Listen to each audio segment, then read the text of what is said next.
Good morning. I hope I'm not frozen. Am I? You look good. Good morning. All right, I'm leaving this meeting on my phone so it's not echoing in my background. Good morning. It's raining in California today, at least in Northern California. So I'm a little sketchy in terms of my internet, and I'm going to just do the best I can. People are still coming in right now, so we're going to give it another minute or so before we actually get started.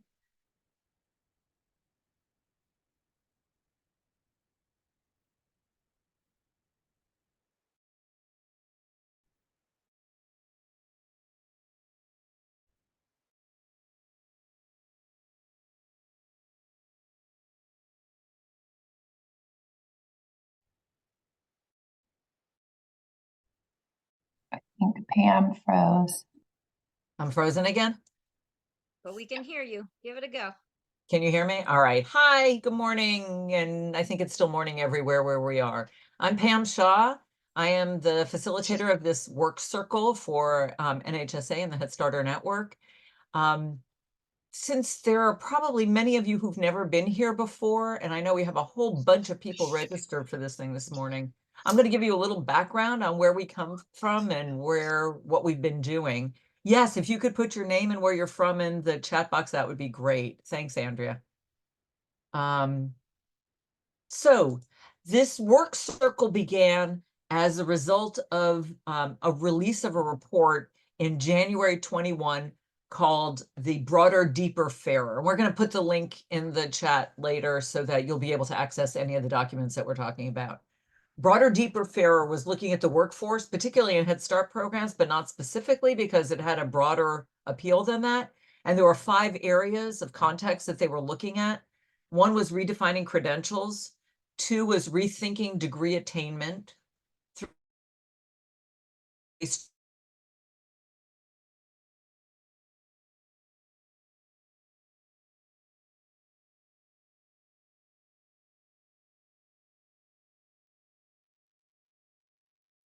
Sorry, everyone. It looks like Pam has frozen on us. no, I've got such a good thing going. Can you know not? you did. I think we got through number 3. And then we were at expanded job embedded coaching and connect in-service preparation to career advancement. Those are our 5. Okay, can you hear me now? Yes. This is better. Okay. Thank you, Rachel. This is perfect. And then we're going to do and then we created a work group on apprenticeships, which was one of the 3 work groups. The apprenticeship work group came up with 5 recommendations. The first was to create a national workforce center on early education. And guess what happened? Within a year, the federal government created that. I don't want to say it was our recommendation that did it, but I'd like to say that we strongly influenced that. And a lot of other things that have happened in DC since then. I think that we've been very fortunate that the people that have come to our work circle meetings have been very actively involved in influential and government activities and really understand the workforce as a huge issue in early childhood. The second one was expanding state level investments. And there are a whole bunch of state level investments in early educator apprenticeships these days. And it's the number 1 growing sector in the Department of Labor right now, that they're just seeing it expand exponentially.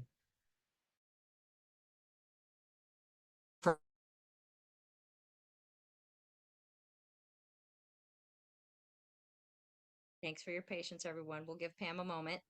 Okay. Can you hear me You're now? back. Okay. I was telling Alicia, who's top of my thing, to nod if she can hear me.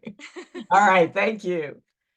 So we talked about developing a national center, expanding state level investments, in incentivizing the Department of Labor and workforce development boards, workforce systems to really look at early education as a viable sector. Identifying support for research and evaluation. Right now, there's a whole bunch of stuff going on at the national level. There are 2 research studies going on that are looking at early educator apprenticeships right now. So we're really excited about that. And then increase and provide additional Head Start training and technical assistance funding to support apprenticeships. That has not quite happened yet, but the director of the Office of Head Start has been to our center and has visited with our apprentices. He's gone to a number of sites across the country looking at Head Start programs, and I'm hopeful that that will happen in the near future. Today, we're looking at one aspect of apprenticeships, and each time we meet, we look at different aspects of apprenticeships. Today, we're looking at higher ed and looking at unique goals.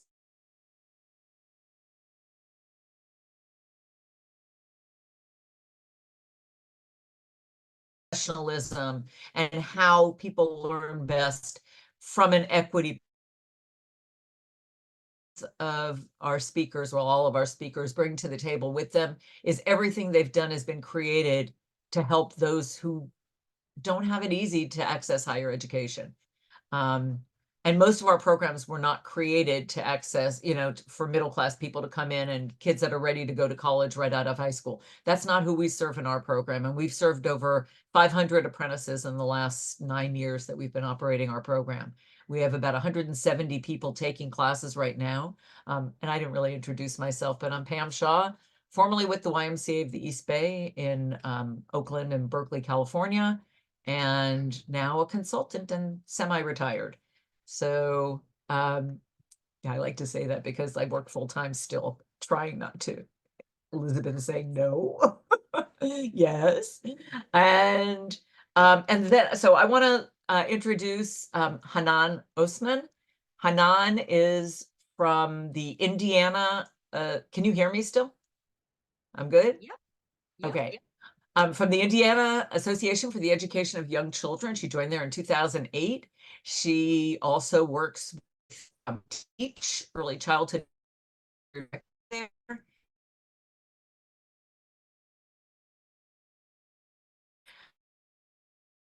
We'll get A little more bit more about you rather than going through every detail of her resume, but we can make this popular. Hanan has worked all over the world, particularly in Sudan and in Kentucky and now Indiana. And so she brings a very diverse background to her, to the table. Thank you, Hanan. I'm going to introduce Legia. Well, you know what? I'll introduce you guys later after Hanan talks about her program. So I will turn it over to Hanan, and thank you all for being here this morning.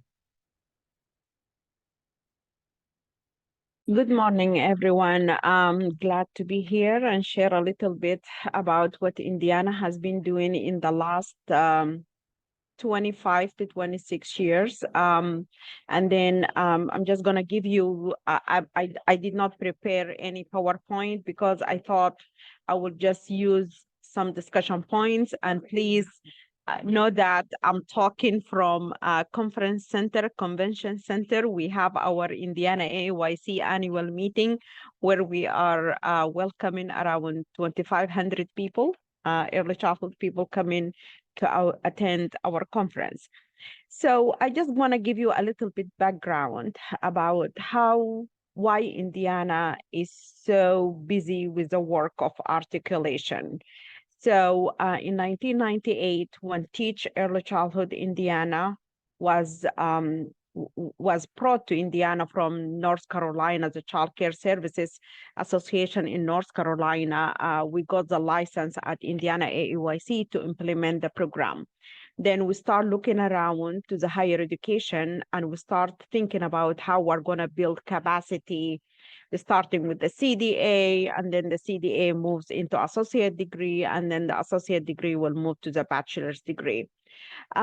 Till 2013, like from 1998, we started with our CDA associate degree scholarship models, and then in 2004, we started our scholarship for the bachelor's degree. So we started, when Teach started in 1998, there were only 5 community colleges, campuses that were offering early childhood classes, courses, associate degree. And then that has developed into bigger expansion because we have a statewide system for our community college called the Ivy Techs, which made our job easier. So the courses that was developed by one campus, it was easy to take to the next region, etc. So currently we have around 16 regional campuses for Ivy Techs where they offer the CDA track, and then they offer around 3 to 4 stackable credential and certificate that will lead to the associate degree. In 2004, we started offering the scholarship for our workforce who are working full-time, who are making less than $15 at that time when our eligibility were lower and they were working full-time. We start offering, okay, are you interested to move on to your bachelor? So we start offering the bachelor's degree support through the Teach Scholarship Program. Then at that point, we decided that we're not going to support people who are coming as freshmen out of high school to go to the 4-year degree. We were looking into providing equitable opportunities for the people who were not successful in their high school career. And then they came to the associate degree and now they are ready for their bachelor's. So we start putting a criterion to approve any college that will want to utilize the Teach dollars, saying that you have to accept at least 55 credit hours from their previous coursework. It was scattered work. It was not systematic, but we have put this 55 credit hours as a threshold for us to make sure that they are going to partner with Ivy Tech or the community colleges. So, and those 55 credit hours are going to be in general education classes, and they're going to be in the content of early childhood or child development as well.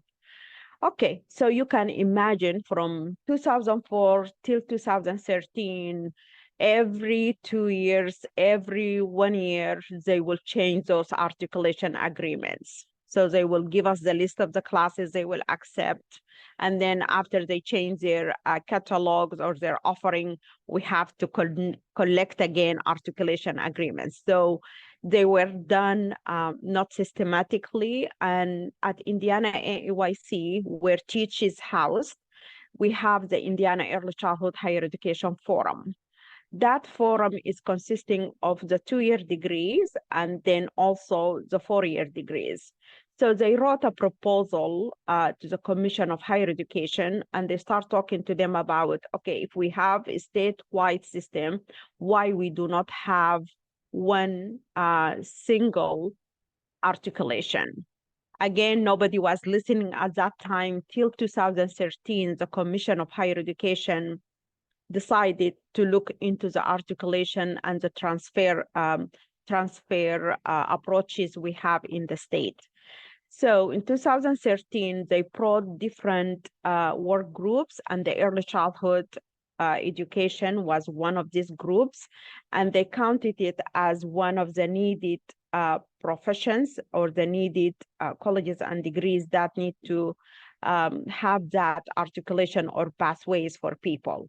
One of the reasons also why the early childhood was one of these majors that will look into having one articulation, we have very strong career and technical education offerings in Indiana. And those career and technical education programs that offer the pathway of early childhood, they have dual agreement with the 2-year degree. So this is going to give us seamless transition from high school to the associate degree and then to the 4-year degree. Okay, so in 2013, they have put everything and they took it to the legislators and they said, okay, we are going to require all the public schools in Indiana to follow the transfer single articulation pathways. We call it in Indiana TSAP. I was just coming from a session where they were talking about the latest work they are doing around the TSAP. So the TSAP is really required that the state colleges and universities to establish the requirement for statewide transfer general education core of at least 30 credit hours, and then develop a set of transfer single articulation pathways that will allow students to fully transfer their associate degrees as the first 2 years of instructions towards their completion of the 4-year degree. So people who will come out of our Ivy Tech system or our 2-year public school 2-year degree programs, they will come with a set of 60 credit hours that will transfer completely into the 4-year degree. And at that college, the 4-year degree, they are not allowed to take more than 60 credit hours. So the total of bachelor's degree is only 120 credit hours. Okay, so what's the TSAP? When we talk all the time about the TSAP, what we mean? So we are talking about competency-based degree tracks. So they have used for the early childhood, they have used mainly the National Association for the Education of Young Children competencies and standards for teacher preparation. Mainly this competency base is designed to promote seamless transfer from the 2-year degree. That's public institutions only. This is only for public institutions, not including the private. But we have a lot of private colleges and universities. They have elected to be part of TSAP. They were aligned with program areas that have significant enrollment numbers. So we have the computer sciences as part of these TSAP tracks. We have elementary education, we have biology, we have different, and the early childhood is one of those. So why at that time when they developed that, what was the benefits of this? First of all, this is seamless transfer because it provides clear and structured pathway to students to transfer their associate degree tracks or credits into the 4-year degree. And also it's cost savings because for our early childhood workforce, and we know that, especially for us under teach, we know that they are not making a lot of money. And also it will save a lot of teach scholarship funds because we are going to pay the first 2 years at the cost of the community college, which is not like the 4-year degree cost, for example. And then it's time efficient because the students will come to the 4-year degree with 60 and they will finish 60, and those are identified already. So the agreements are signed. So the 4-year degree will not say, no, I want you to take extra 3 credit hours here or extra 3 credit hours. So the work is really, they level the competencies. They level the competencies at the general education classes and also at the major.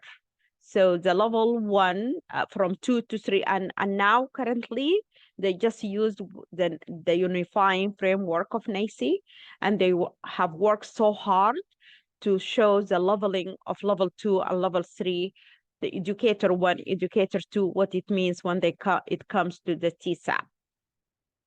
So also this is a grantee admission, even though the students who are coming through the TSAP, they still have to meet the admission requirement for the other college, like the GPA requirements, like all those stuff needed to be happened, but it has waived for them the residency requirement, for example.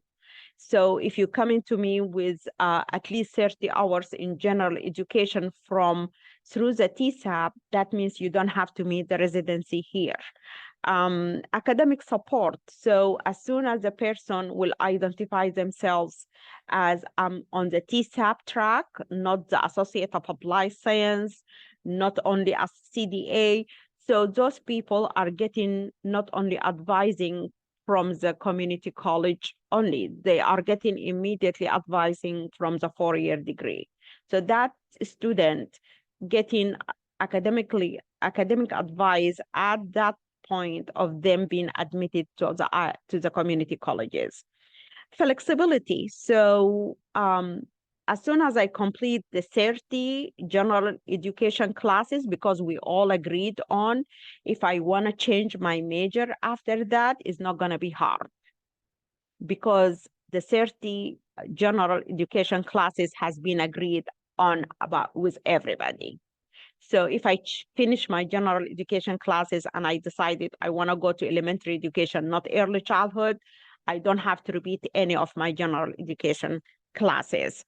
And then also give you some kind of career preparation, because the track at our community college start with the CDA's classes, and then it moves you to the associate degree. So you already gonna have a lot of practicums in that, on those, if you are not working already on the associate degree level, and you are already exposed to the settings of the early childhood programs. So I want to just touch a little bit on, I know I have 3 minutes, I think, but I wanna touch a little bit on some of the practices that we are doing here in Indiana to ensure that the TSAP or the transfer policies are working. We're making sure that if each public school 2-year degree, and mainly this is our Ivy Tech systems and Vincennes University. This are the only 2 public schools here in Indiana. So they have developed the 30 statewide transfer general education core credit. They already have developed that. Each 4-year degree, they have went and developed the 60 credit hours they will require to level the competencies of the people who are coming to them through the TSAP. The dual credit people are part of this pathway. So if I take 4 classes or 18 classes through my career and technical educations, these classes are part of the TSAP. So the people also who are in advanced placement, the people also coming with international baccalaureate, those people are also maybe part of this single articulations that's we have developed here in Indiana. So what is happening, everybody who has enrolled, because the law was intact in 2015, everybody who enrolled at Ivy Tech systems starting after May 1st of 2015, they are under these agreements if they identify themselves as TSAP students.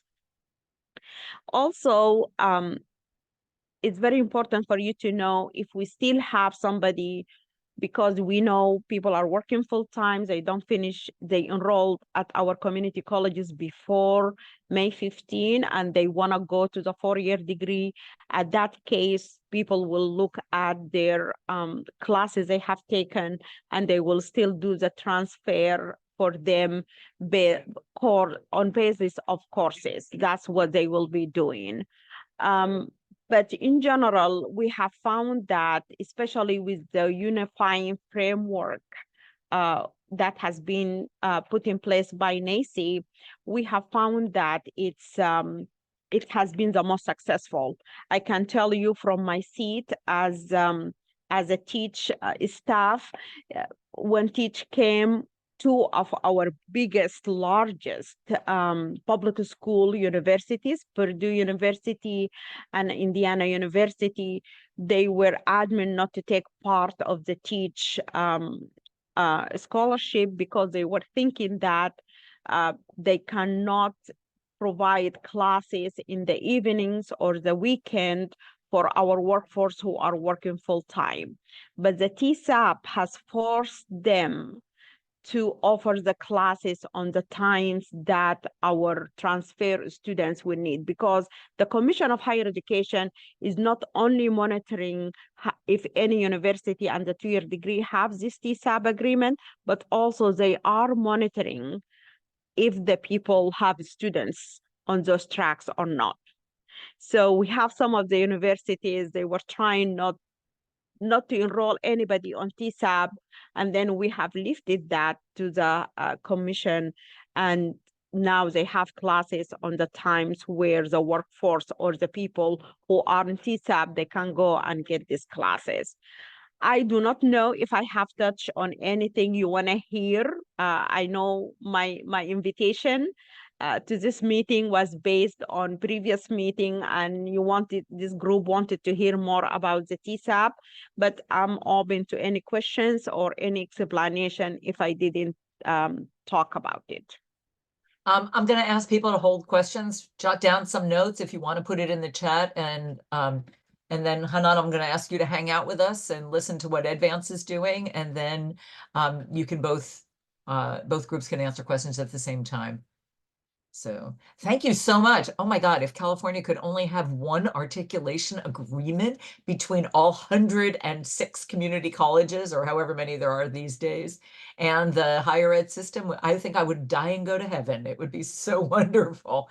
So thank you for your great work. And I hope we can, look at your articulation agreement and maybe flaunt it in California a little bit. I know there's a whole bunch of California people on this webinar today.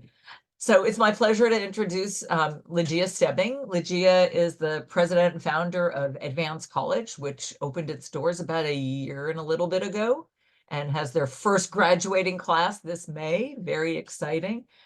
We have 20 of our staff are participating in Advance courses right now, so we're quite familiar with the program. It's awesome, and I'm going to let her tell about it and a little bit more about herself and her background at the time. And she brings with her Carola Oliva Olsen and Alicia Osborne from the Advance team. So I will turn it over to you for the next 20 minutes. Okay, fabulous. So we're so excited to be here today. I'm going to be going through a lot of slides, and Hanan, we're really kind of going to be highlighting a lot of things that you illuminated as well. But first, I want to turn it over to Dr. Olivia Olsen, our Chief Innovation Officer, to introduce herself, and then we'll have Alicia, our VP of Workforce, introduce herself as well. Gracias. Buenos días. Buenas tardes. I am thrilled to be here with you today and share a lot of what we've been doing. I'm the Chief Innovation Officer at Advance, and in this role, I focus on advancing program and curriculum development. And I'm actually a migrant Head Start TA provider, and I have been involved in that world for a long time, including developing a lot of the structures that have been in place, such as the plant language approach, the dual language models. So I'm thrilled to be here with all of you and continuing that journey for me. So I'll pass it on to you, Alicia.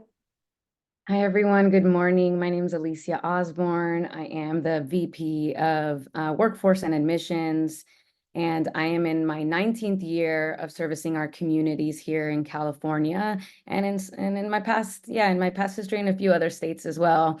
So I've really focused my career in workforce initiatives, both new to the workforce and our incumbent workforce. So I think in many different roles, I've been just focused on trying to enhance the skills and competencies of all of our educators and really being able to provide them a really gracious space to be able to learn and provide intentional programming for them.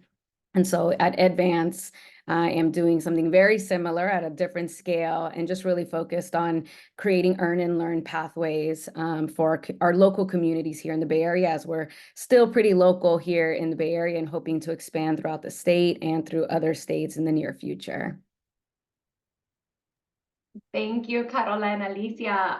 So I'm going to share my screen. I'm going to probably go through these rather quickly because I want to leave time for questions and answers. And can everyone see my screen? Okay. As Pam alluded to, we are a newly accredited nonprofit institution of higher education. And we are, I think what makes us so unique is we have one singular degree and one singular purpose, and that is to serve our early childhood workforce. So it's our college model is completely designed around early childhood educators and those educators who are working full time. One of the things, and I think Hanan did a great job at really kind of illuminating all of the issues that our educators face. And just a little bit of background about me is, back in 2009, I started my doctoral program, and my dissertation was focused on how BA mandates were going to impact the diversity of the early childhood workforce. And I was just kind of in the chat laughing to Elizabeth from CSCCE is that, we were using chutes and ladders at the time that was really talking about these are the high impact practices that higher ed needs to use and apply to ensure early childhood educators succeed. And unfortunately, as we all know, those still get implemented with varying degrees of success. So you can see a lot of the challenges we face, and I'm going to try to cater this so it can apply to everyone throughout the country, is that most IHEs are prioritizing full-time enrollment for traditional students. You've got to navigate a lot. There's a lot around trying to get your clinical practice. If you have to go to lab school, how do you actually count your work? A lot of times, if there are social and academic supports, they're not available in the evenings and weekends for our early childhood educators to access. And we know that so many of our early childhood educators, their English is their second, third, fourth language, and there aren't a lot of supports for our multilingual workforce in pursuing pathways in higher education. And finally, general education continues to be a pervasive barrier for so many educators. But what we're really finding is if you can contextualize it, not only are they getting the skills and competencies that they need to get their degree, but it can also improve their practice in the classroom. So the advanced model, it really stemmed out of, like I said, we started, kind of flipped my dissertation into a program at San Francisco State. And we launched in 2010. And over 2010, we worked with City College of San Francisco and San Francisco State University to support our early childhood educators. While we were incredibly successful, we were coming up with a couple of major issues. And one of the issues is, and I'll just actually go back to this slide, is it was really hard for still so many of our educators to meet the transfer requirements. So many educators were really stuck at GE and could not come over. In addition, many of our early childhood educators, because of their language, were not able to, again, access the courses that they needed to move into a four-year institution. There was also a lot of challenges as like a lot of state universities start getting budget cuts to really be able to have a program designed around the incumbent workforce and really ensure that our students are able to apply theory to practice. And so with that being said, in about 2001, we kind of went away. We got funding from the Emergent Bilingual Collaborative, and I worked with Carola and Randy Wolf, who started ESEPs, to really think about how could we take advance to scale and how could we design something to really meet the needs of the early childhood workforce. And so we had an amazing advisory group. Actually, Pam is one of the members of our advisory group. So we pulled together local and national experts to really design the advanced model, which you'll see here. So one of the big things is accessible transfer requirements, and we can't underscore this enough, is what we really did is we kind of reduced the need for general education at the lower division and then embedded and threaded all of our general education at the upper division. Now, our students still take a quantitative reasoning, a math for educators class at the lower division, but it's all around math for early childhood educators. We also have a U.S. history course, but it's a U.S. history course through children's literature. We have an arts and culture class, but it's around phonemic and phonological awareness through music and movement.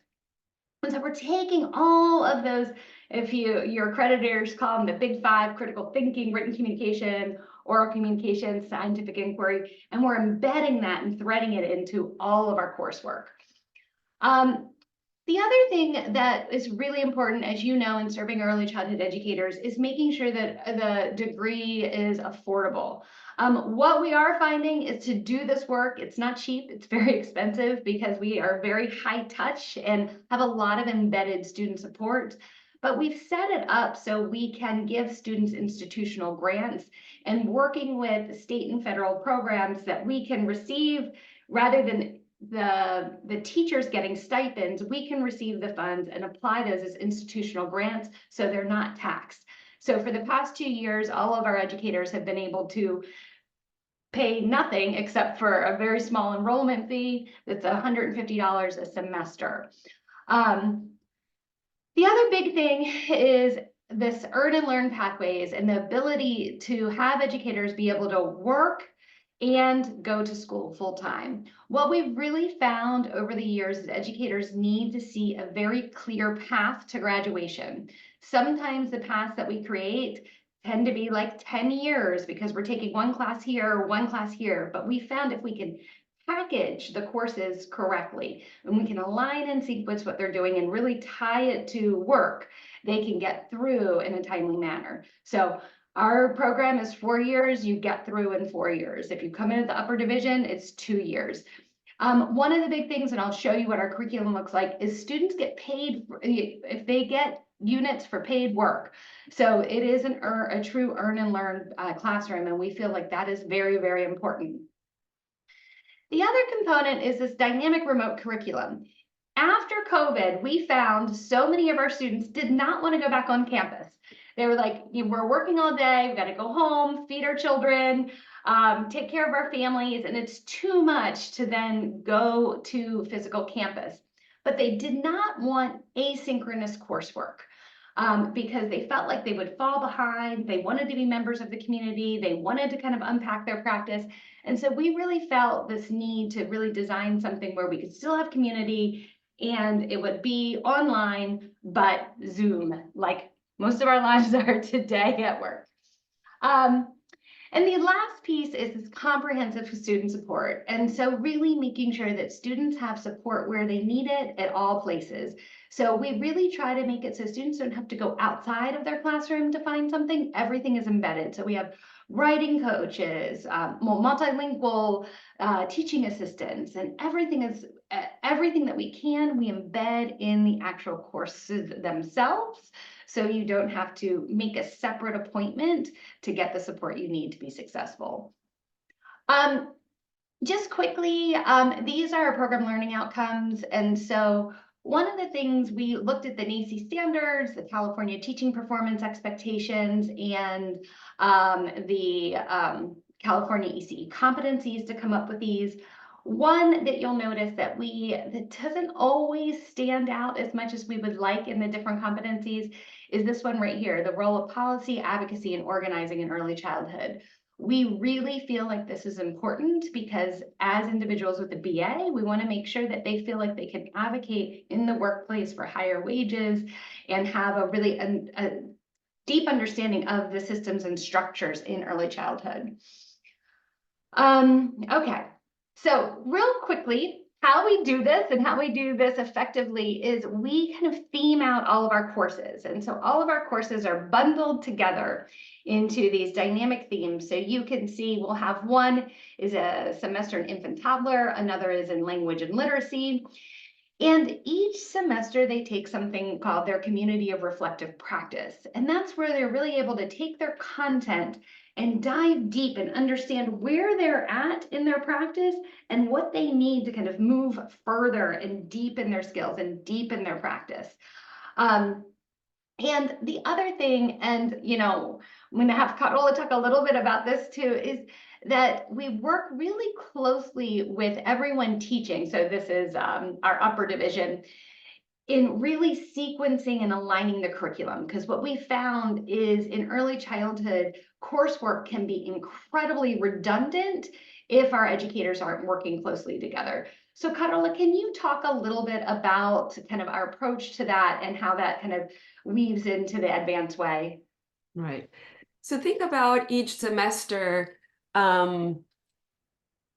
focused on a theme, and then each of those courses are structured in a way where two of them are always content courses. One is focused on building language and literacy and skills, and focused on their own understanding of language in general as language models for educators, being language models.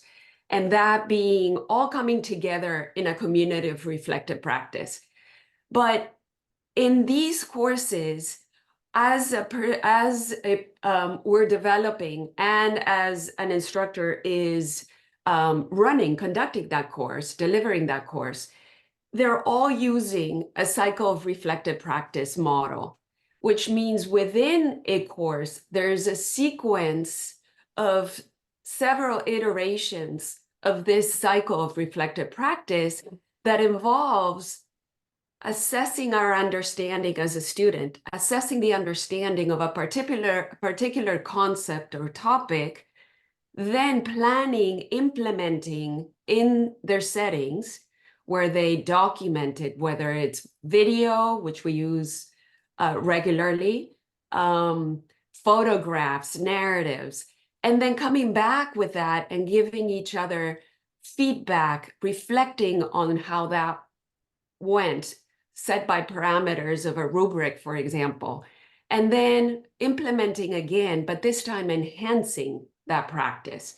So all of this happens several times in each course, and the instructors within that semester participate in a faculty learning community. So this is a constant cycle within each semester and across that pathway for lower division, upper division. Thank you, Carola. And one of the things too is that all of our faculty are trained on the advanced way. And this is really to make sure that one of the big things that's really important to us is we try to never have a class like what we're doing right now, where we're just speaking at the students. So it's very dynamic, it's very interactive, and the instructors are facilitating using ensuring that everything is accessible, that there's a cadence, that, they're giving timely feedback and grading. And so really making sure that our instructors are aligned pedagogically and philosophically with what we're trying to accomplish. So just real quick, like Pam said, we are brand new. So this year we're only, we're serving 116 students. 22 of them are graduating this year. We have a 94% retention rate. And I would like to add that our average age of our students is 47. We're actively working with 13 large partner agencies. 50% of our students are at Head Start, 21% are at state subsidized preschools, and 6% are at family child care. And we have 3 academic tracks. So we've got upper division cohorts, we have a general education pathway, and next year we're really excited. We're launching an early childhood studies degree in Spanish. So we're really excited about that as well. So just a little bit, one of the things that I do always like to say is what our students are saying about our program.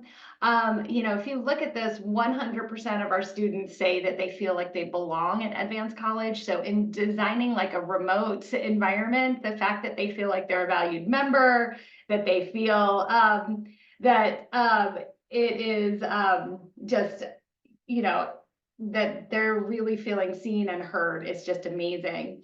In addition, the other piece of data that we love is saying that they really feel like their skills have improved, their ECE teaching skills have improved. And these are just a couple of quotes, and I'll send the slides out so you can see them. But the fact that students are saying that it's the best decision they've ever made, that the curriculum is very intentional and they're able to apply their learning in their job every day, is exactly what we set out to do. So just a couple of things is we're brand new, but we're learning a ton along the way. So a couple of things that, I did mention, we're doing a degree in Spanish next year. We're seeing there's more and more community colleges that are, maybe offering the CDA in Spanish. But after that, our educators don't have anywhere to go. And a lot of our Latina early childhood educators want early childhood studies degrees in Spanish. And we know that there's a huge need for bilingual educators. And so we're really intentionally building these pathways but with an English language proficiency thread throughout. So one of the things I didn't mention is we focus on writing development throughout our entire program, and that's really important. That being said, not everyone who speaks a second language wants a degree in their native language. And so, for example, in the Bay Area, we're finding that the majority of our Chinese educators, they don't want a degree in Cantonese or Mandarin. They want Cantonese and Mandarin embedded supports, but they really want more kind of emphasis on English coursework. And so what we're really building out are these multilingual learner supports and coursework that can really support early childhood educators, again, contextualized and with applied linguistics. And so they also are able to be strong language models, both in their home language and in the language of their instruction. And then finally, we're noticing that to do this and to do this well, our educators, even in apprenticeship programs, really need additional technology support. And so we're starting to think about pre-apprenticeships in different ways. So how can we really make sure that by the time they start their coursework, they feel really good about using technology? We have some students we're finding that don't even know how to use a mouse or have, still haven't mastered typing. And so what do we need to do at the beginning to make sure that they feel successful and set up at the end?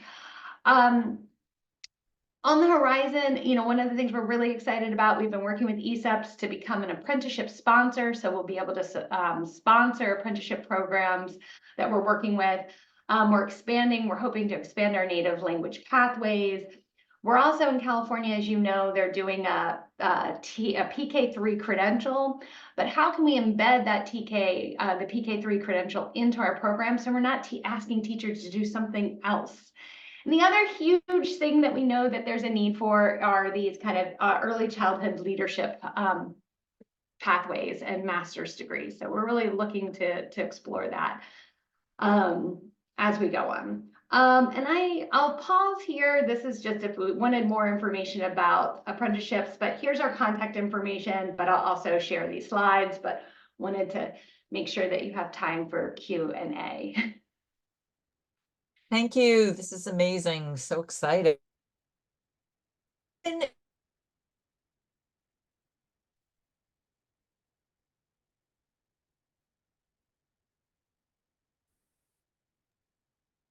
Pam, we can't hear you.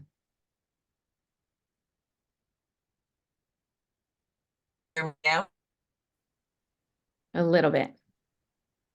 Okay, basically opening it up for questions, comments, thoughts.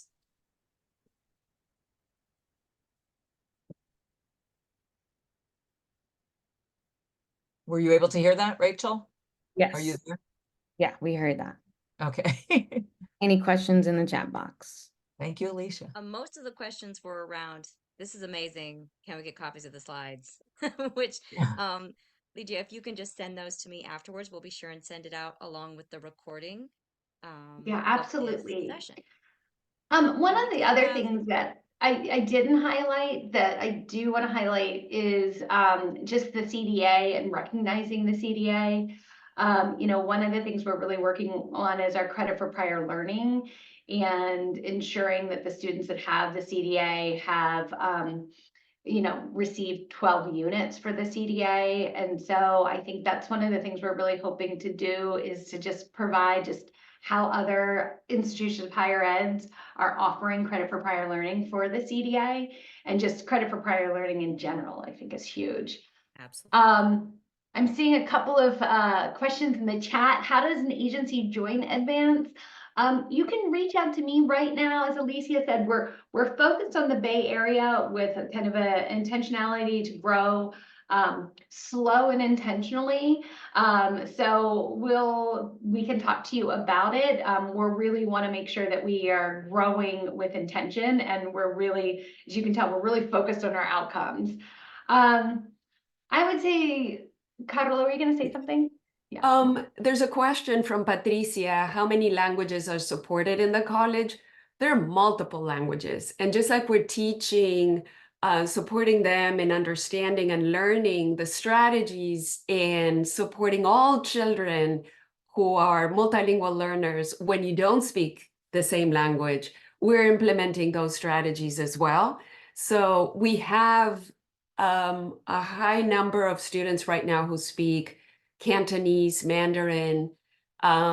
We have Russian, Arabic, Vietnamese, and Spanish. So all languages are supported when the instruction is in English. Now the program launching in the fall is in Spanish, and in the future, hopefully, we'll offer the one in Chinese. And I see a couple of questions around how do we work with different agencies. So for example, the two of the programs that we're launching in Spanish, one is with Izzy Head Start in San Mateo. They have a CDA program that's been in Spanish, and they needed an additional, they needed someone to hand off their program to. And we're working with another program in San Francisco. It's a state subsidized preschool that's running an apprenticeship program that's also done in California. We call it the Core 4, which are the pre-apprenticeship courses that you need for your associate teacher permit. They were doing those in Spanish. And again, after what we call the Core 4, there was nowhere for those students in the Spanish pathway to go.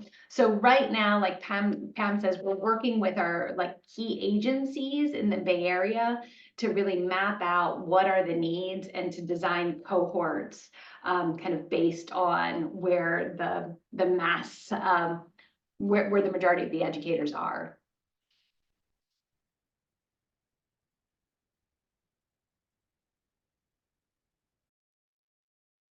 There was another question, Lygia, about in-state versus out-of-state, if that changes the pricing structure.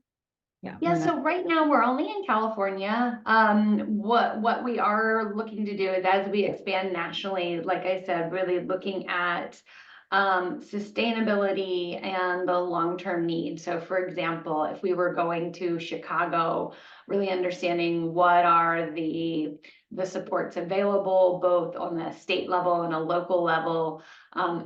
For example, in the Bay Area, we've passed quite a few initiatives to increase educator compensation and also to increase access to stipends for educators to go to school. So we're using all of those to blend all that funding so we can ensure that the educators can go to school for free. So those are things that we're looking at as we expand and grow, because we want to create a model to ensure.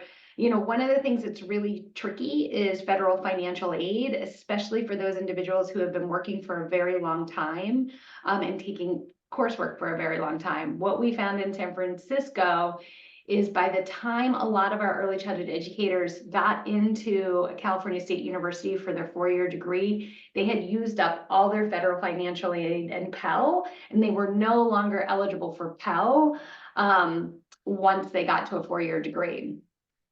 So those are the types of things we look into as we're doing the design.